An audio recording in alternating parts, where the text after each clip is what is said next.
Dude, you have 4 teenage daughters in the Mormon capital of the United States. How do you feel about working in a strip joint?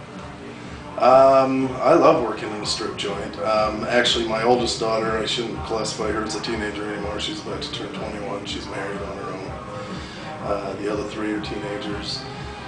They do not know that Dad works in a strip bar. They know that I manage at a bar, and then I work security at several bars in the area. They know I disc jockey. It was difficult for them to take because their mother, my ex-wife, is very LDS, very Mormon, and that's the way they were raised. Is that the conflict? It is a conflict at times. I mean, I have good relationships with all 4 of them. No, is that the conflict with your wife? Oh, no, it was... But it is with your daughters. It is a conflict with my daughters. They all feel like they are here to hold their father from the depths of hell and save his soul. Are they doing a good job of it? Probably not. But is that a conflict? I have very close relationships with all of them. The 2 younger ones live with their mother up in Seattle, and so their mother has their ear a lot more than I do. So there's probably more of a conflict there than with the 2 older ones. They come in to visit, and they think Dad should not work at a bar, and it's a bad environment for me. The 2 older girls, the 17-year-old lives with me, and she would rather me not work in a bar, but realizes it's my job, and for the most part she's okay with it. She accepts Dad for who he is. Are there a lot of Mormons in Seattle? Not like here. In fact, that was a huge culture shock for my daughters moving there with their mom, because they all of a sudden were minorities.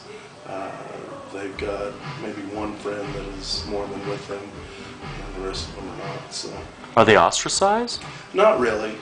There's a lot of the kids there, from what I hear. I'm not there, so I don't get it firsthand. But from what they've expressed to me, there's a lot of groups of kids that view their lifestyle and choices as odd, but they like it up there. They don't like being away from their dad and from their sisters and their nephews, but they like it up there. Interesting how you said odd, in the sense, and like look around you, man. Yeah, exactly. Yeah, it's an odd to the outside world. It's an odd lifestyle. Well, how about the world of Latter-day Saints? I mean, well, and that's what I mean. I was raised LDS. My parents are, and most of my family are very active in the church. And to the outside world, it's different. It's peculiar. It's odd. Probably more so that there's so many people wanting and willing to make these choices and live the lifestyle that they choose. Is it also raw though? Are you like an outlaw? Oh yeah, I'm definitely viewed as the black sheep in my family. I have awesome parents. My mother and father are both great people, and they love me regardless, but my mom likes to give me her little motherly talks on a regular basis. So. Well, give us an example. What do you mean? Like, you're talking to me like motherly talk. My mom's motherly talk is like, did you see what's on the news yesterday? Are you going to be careful driving through the Rockies? I heard that there's going to be a typhoon, What's a motherly talk for you? Her motherly talks, and I get the same types as talks, that you're referring to. No, you sound a little more intense than mine. I get different different talks in the manner that she will call up and give me her opinion that I can never find true happiness until I change my lifestyle. And her big lines are, as your mother, I reserve the right to always be your mother and care about you and tell you what I think. So it's just a lot of stuff like that telling me that I need to straighten up. But it's a business, it's work, it's what you do. It is a business. And do you think she'll understand that someday, or it doesn't matter? No, she understands that I work and this is my job, and she would rather me not work in an environment like this. But she also refers to, I do drink, and well, you sort of protect people too. I mean. Oh, I do, and that's my job. it's in a bar. Sometimes it seems like the only thing between you and the customers, or you between even the customers outside, like the stalkers, is you. I mean, absolutely, and we take that responsibility serious. I try to bring on security staff members here that I've worked with before. I know what they're capable of, how they watch the floor, and you're absolutely right. We've got some wonderful ladies that work here, cocktails and dancers both. They're here to make a living. We're all here to make money, and in order for them to do that and be successful in that, they've got to be able to focus on doing that and feel safe in the environment that they're doing it in. And if we don't have a good security team on the floor, it doesn't happen. We got a lot of them that come in here and they believe that because it's a strip bar, they have the right to touch, grab, grope, whatever, and our presence alone does help deter that. And when it doesn't deter that, then our presence helps remove it. So, and you know, we do the same things that the other bars do. We make sure they're safe in their cars and have the parking lot. I even go as far as the number of the girls have my phone number. If they feel like somebody is following them, I've given them instructions on what to do, or to call them immediately, come back to the bar, whatever, and we try to take care of them. So, yeah. Well, wait a second. You said you're single. I'm not single. I am in the process of becoming single. I'm on my second marriage, and it's actually going through a separation right now. Is it I gotta ask, man, is it because of the club? No, Is it the temptation? Is it the... No, because the temptation's always been there. I actually, the bar I worked at before here, my present wife that I'm going through the separation with worked with me at the bar, and she saw the temptations that were there. You know, it was not a strip bar, and it was a dance club, so we had a lot of women there that liked the bouncers and used to give us phone numbers and invite us to go home with them. And never seemed like it was an issue with her. She just accepted it. I gave her the phone number. She made us grab. But is it a temptation? Depends. For the most part, no.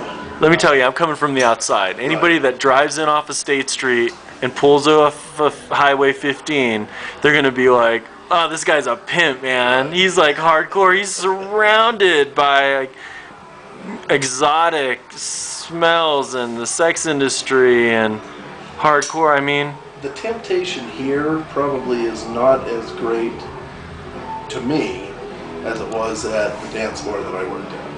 The dance club I worked at, the women are there. They're all looking to get laid.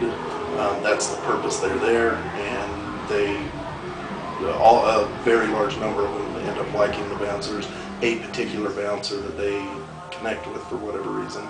So I'd say the temptations were a lot greater. They're here, these girls, and there are some beautiful ladies that work here, but they're co-workers. They're in here to work, I'm in here to work, and for the most part we're just co-workers. Right, are you just saying that because this is an interview nationwide? No, that is, and there are a couple girls that I've gotten very close with, and my marriage ends and I'm single again. Who knows where that might go? But for the most part, but it's no different than if I was in an office job and I happened to meet an attractive woman that we clicked with, and if I was single, I would go there. You know, the temptations are very similar. Just because they're up on stage half nude doesn't make the temptation any greater for me. Most of the time I walk through the bar and I don't even realize I've got naked women all around. And that's a true statement. You're focused on the job. It's like being desensitized. It is. When I first got here, yeah, you're looking around and you've got asses all over the place. After a little while, it's hard to even notice it most of the time. You know, you have shows and you have performers, and we notice that with the performances that we see in rock, especially now that rock has turned from radio to, you know, being on MTV, the danger, the performance, this element of excitement, because people are desensitized, right? You know, what was Iron Maiden one day becomes Alice Cooper, and what's Alice Cooper becomes Gene Simmons spitting fire out on stage, and what he does becomes Ozzy biting the head off of a bat, and Marilyn Manson takes a fucking glass bottle and cuts his chest across. He's even been shot on stage. I mean, is it the same here? Do you think that society becomes desensitized, so it's like we go from watching a girl on stage to lap dancing to grinds to guys that are like addicted to internet porn and they can't get away from it. I think desensitization is exactly what has happened, and I think that shows in the number of violent crimes as opposed to 20 years ago, 30 years ago. Right here in Salt Lake, I've been here most of my life, and when I was 5 years old, I used to be allowed to ride my bicycle down to the convenience store down the street. There's no way I'd let my kids do that now. I think that society as a whole does become desensitized to things. You see it in the theaters and on TV. Yeah. Do you know this to happen? It becomes a huge deal. Well, have you seen the black and white Frankenstein with Bela Lugosi? Yeah. Right? Yeah. Do you know that they had a warning and they had doctors in the theater handing out smelling salts because people were fainting and passing out? Oh, Bela Lugosi, Frankenstein. Now you got some crazy shit on stage, and we're not just talking. Looking. Right. Completely different world. Like, do you get any acts like that here? Are there some acts where guys are like, whoa, you know, Cindy's on stage and Cindy's got a crazy ass act. You got to check this out, you know? Because we've heard that a few times. We've heard like executives push a dancer's performance. They'll be at a dinner party or something in Manhattan, and they'll be like, hey, you got to check out this girl. She's on stage and she does this crazy ass thing with like a hula hoop, you know? We do have different girls that have different acts, you know, props, whatever you want to use it, term you want to use, that some guys like. The thing about the laws here in Utah is they're very controlling about what a girl can and cannot do on stage. And so it then becomes more of a situation of what a specific customer likes to look at on one specific dancer.